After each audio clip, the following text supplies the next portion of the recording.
Assalamualaikum warahmatullahi wabarakatuh. Perkenalkan, saya Satria dan hari ini kita akan membahas biografis dari kaisar yang cukup besar di Jepang. Dialah Hirohito. Hirohito lahir pada 29 April 1901 di Tokyo. Sejak kecil, ia tumbuh dalam lingkungan istana yang disiplin dan penuh aturan.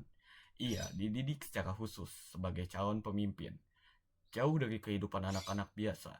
Namun, di balik itu, ia memiliki ketertarikan besar pada ilmu pengetahuan terutama biologi laut.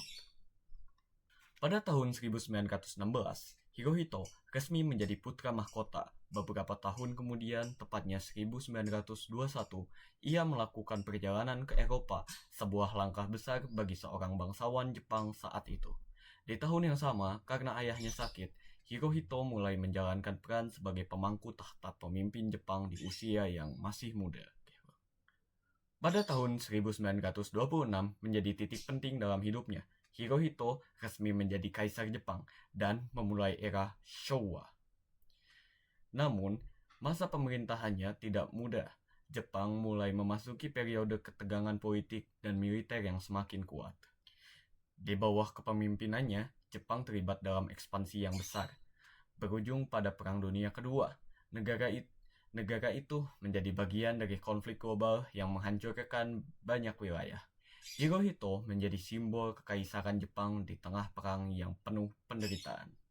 Pada tahun 1945 menjadi momen paling menentukan setelah kehancuran besar termasuk bom atom di Hiroshima dan Nagasaki. Jepang akhirnya menyerah. Hirohito menyampaikan pengumuman penyerahan kepada rakyatnya. Untuk pertama kalinya, suara kaisar didengar langsung oleh masyarakat.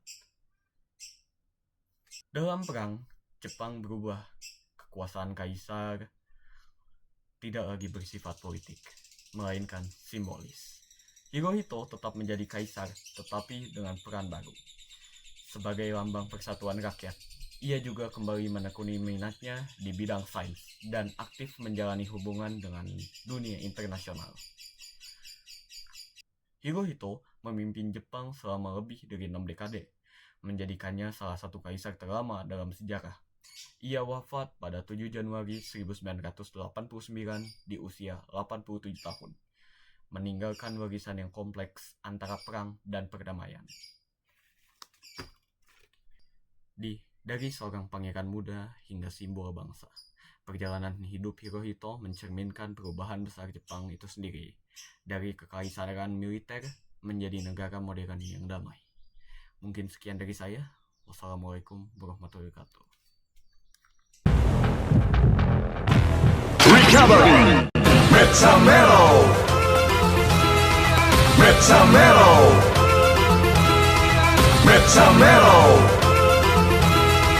Metamero! Metamero! Metamero! Metamero! Metamero! Metamero!